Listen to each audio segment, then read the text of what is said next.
What if a single commander, outnumbered and facing an empire that had ruled for centuries, could change the fate of an entire region in just one decisive battle?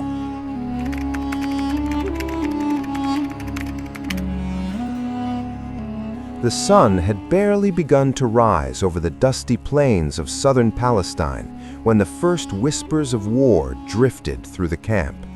It was the summer of 634 CE, and tension hung in the air like a drawn blade. Men adjusted their armor in silence. Horses stamped nervously, and banners fluttered under a sky that seemed to anticipate the clash of civilizations. This was the moment before the storm, the calm before the historic Battle of Ajnadayn. At the center of it all stood a man whose name would echo through history, Khalid ibn al-Walid, a commander whose brilliance on the battlefield had already earned him the title Saif-ullah, the Sword of God. But this story is not just about victory. It is about strategy, belief, endurance, and the moment when a rising force challenged one of the world's greatest empires, the Byzantine Empire. The road to Ajnadayn had been long and uncertain. After the death of the Prophet Muhammad in 632 CE, the Islamic State faced both internal and external challenges. Arabia had only just been unified, and yet beyond its borders lay two superpowers, the Byzantine Empire in the west and the Sasanian Empire in the east. For centuries, these empires had dominated the political and military landscape of the Near East. The Byzantine Empire, ruled by Emperor Heraclius, was no ordinary opponent. Its armies were disciplined, well-equipped, and experienced. They had fought wars across continents, held cities for generations, and carried the legacy of Rome itself. So when the Muslim forces began advancing into Byzantine-controlled Syria and Palestine, it was not just a military move, it was a direct challenge to centuries of imperial dominance. Initially, the Muslim armies were divided into several corps, each led by capable commanders such as Amr ibn al-As, Yazid ibn Abi Sufyan, Shurabil ibn Hassana, and Abu Ubaidah ibn al-Jarrah. Their mission was clear: secure territory, weaken Byzantine control, and establish a foothold in the region. But the Byzantines were not going to yield easily. Recognizing the threat, Emperor Heraclius mobilized a massive force. Byzantine generals gathered troops from across the empire: Greeks, Armenians, Slavs, and Christian Arab allies. Their numbers were overwhelming compared to the Muslim forces. And this is where the story takes a dramatic turn.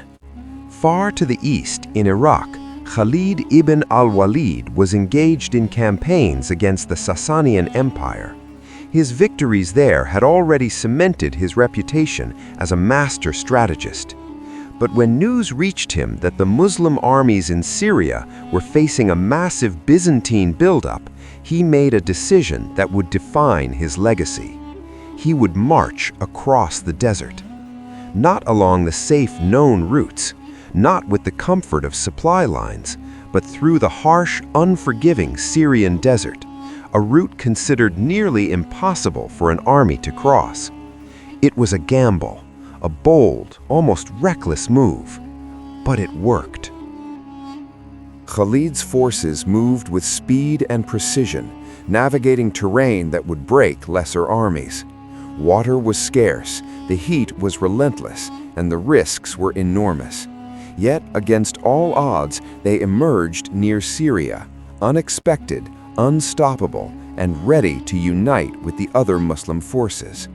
This sudden appearance shocked both allies and enemies alike. With Khalid now in command, the fragmented Muslim armies became a unified force. His leadership brought not just tactical brilliance, but also morale. Soldiers who had been uncertain now stood with renewed confidence. They were no longer scattered units. they were an army. The Byzantine forces, meanwhile, were gathering near Ajnadayn, a strategic location between Jerusalem and Gaza. It was open terrain, ideal for large-scale warfare. The Byzantines planned to use their numerical superiority to crush the Muslim army once and for all. Their confidence was understandable. They had more soldiers, better equipment, and the weight of imperial history behind them. But Khalid ibn al-Walid saw something different.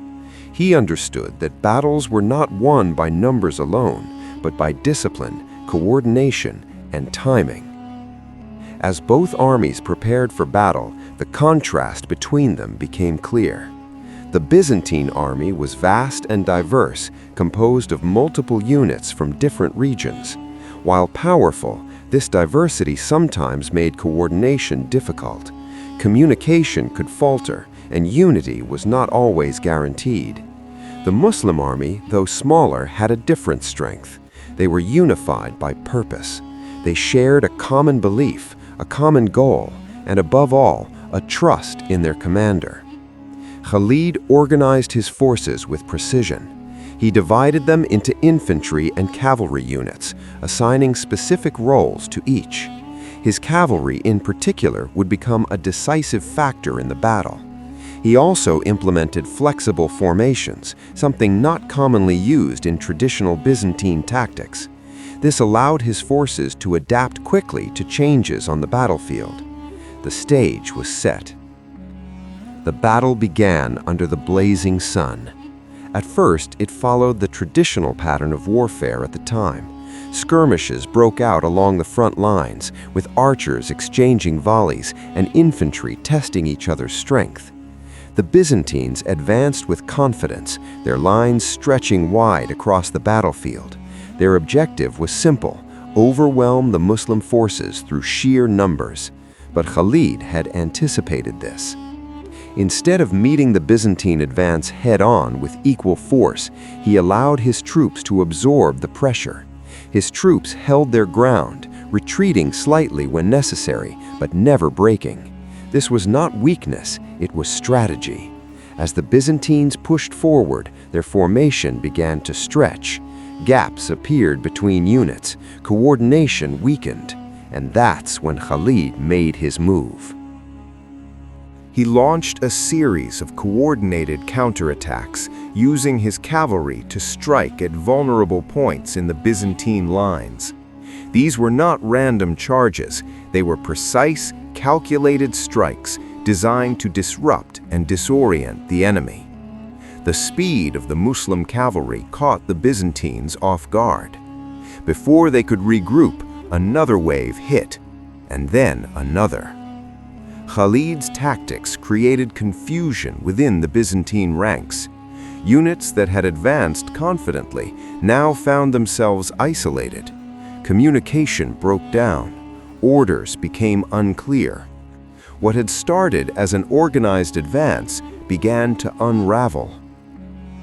As the battle intensified, individual acts of courage and determination began to shape the outcome. Muslim warriors fought with a level of discipline that surprised their opponents. They held formations under pressure, responded quickly to commands, and maintained cohesion even in the chaos of battle. Khalid himself moved across the battlefield, directing troops, reinforcing weak sectors, and ensuring that every part of his army functioned as a single unit. His presence was more than strategic, it was symbolic. Wherever he appeared, morale surged. On the Byzantine side, commanders struggled to regain control. They attempted to reorganize their forces, but the continuous pressure from Khalid's counterattacks made it difficult. The battle turned into a series of clashes rather than a single unified engagement. And in such conditions, Khalid's flexible tactics gave him the advantage.